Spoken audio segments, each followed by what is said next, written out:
Welcome to a reading of William's War, written by Rachael McMillan and performed by Rachael McMillan. This is a novel set in New Zealand in the 1860s. I hope you enjoy it. Chapter 1, A New Beginning, February 1863. "Out of the way, boy," yelled a voice. William woke out of his daze and looked up. Stamping hooves and heavy cartwheels rumbled towards him. The grizzled driver glowered at William and cracked his whip above the horse's ears. They thundered closer and closer. The wharf beneath William quivered. He looked around for escape, but there were few options on the cluttered wharf.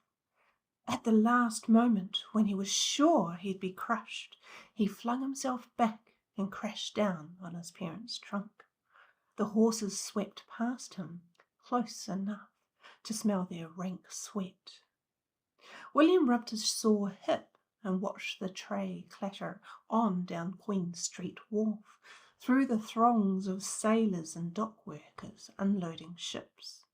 What a great start to New Zealand, and he hadn't even reached shore yet. A sudden panic gripped him. What if he lost his father's watch in the stumble? He clutched at his pocket. Was it there?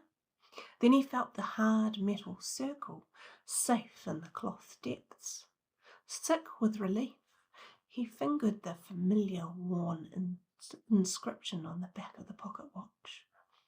"Haven't found your feet yet, lad?" he heard his Uncle Matthew ask. William pushed back his shaggy brown hair and looked up into his uncle's face. Uncle Matthew's blue eyes crinkled up in the glare of the February day. William grinned ruefully at him. "My legs feel like custard. That dray driver fair knocked me down," he said. Uncle William stretched out a brawny hand and hauled him to his feet. "No harm done. It'll take a while to get your land legs after such a voyage," said Uncle Matthew. "Give me a hand with the trunk. We need to get off this wharf before you topple off." William slung a rough haversack over his shoulder and picked up one end of the trunk. Together they wove a path down the wharf, the awkward trunk between them. Queen Street hummed with activity. Ocean-going ships dumped loads onto the docks, while others bobbed and waited on the Waitemata harbour. The air throbbed with shouts and clanks, the creak of timber and rope, the slap of seawater. Drays piled high with goods, shipped all the way from Britain, clopped down the pier. Ragged boys scampered between the workers.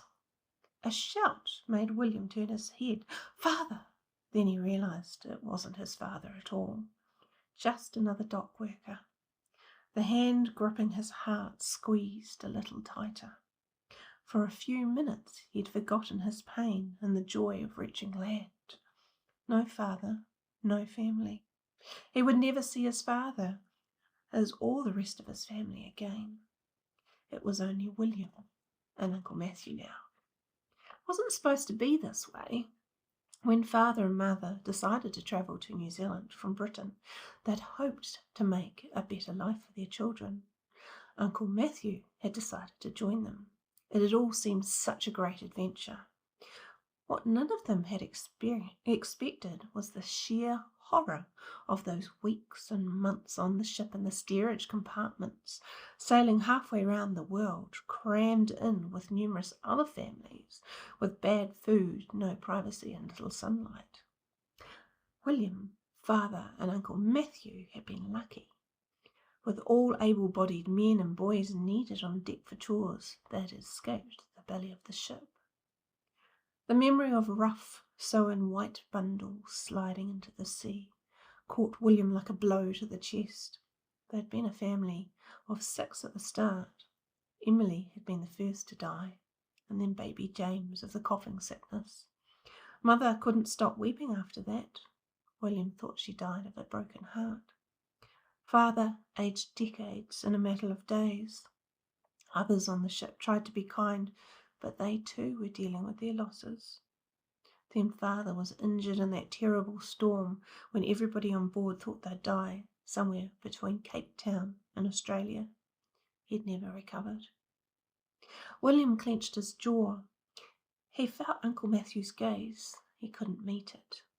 He knew his eyes would speak all the words he couldn't say, the heartbreak, the empty hollow lodged somewhere beneath his ribs. "I know," said Uncle Matthew kindly. "We've lost our heart and soul. It'll surely feel sore for a while. But we're on dry land now, and there's a new country to be exploring. It's what your mother and father wanted for you."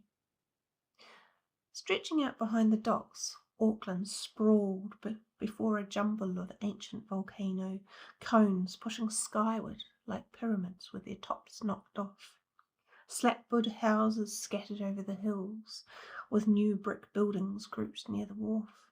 It seemed raw and ungainly, like a colt who hadn't found his legs yet, without the soft, gentle curves of his British homeland. William was glad to lay down the heavy trunk once they had reached Queen Street. Uncle Matthew kicked the battered trunk with the toe of his boot. "This'll only bog us down, lad," he said. "We can't go lugging this beastie around with us. I think we'd best sell most of your parents' things. I'm sorry, but that's the truth of it." William stared down at the summer dust caking the street. It looked as dry as his mouth felt in his mouth. It looked as dry as his words felt in his mouth. "We'll not be setting up home like your mother wanted," said Uncle Matthew. "We'll be for the road wherever we find work. In time, we'll have these sorts of things again. It's like plenty of settler folk will be wanting goods like these." William merely nodded. If he opened his mouth, he knew nothing would come out. Uncle Matthew set up a stall near the end of the wharf. Within an hour, most of William's parents' possessions were sold. In a country that had to transport all its goods from Britain 3 months' sail away, there was great demand. William and Uncle Matthew were left with only a haversack each, loaded with blankets, pots and pans and other necessities. Finally, when they were all set to go, William slid his hand into his pocket. His fingers touched the hard metal of his father's watch. Somehow he felt a little better. He carried a small piece of his father with him in this alien land. It was the only reminder he now had of his family. That and a sketch pad full of drawings. Uncle Matthew pushed the money bag, heavy with coins, into his haversack. "We're no knowing what this place is like, and the manner of man will be coming across," he said. William clutched his father's watch. He would make very sure no one could steal it. That's the end of chapter 1.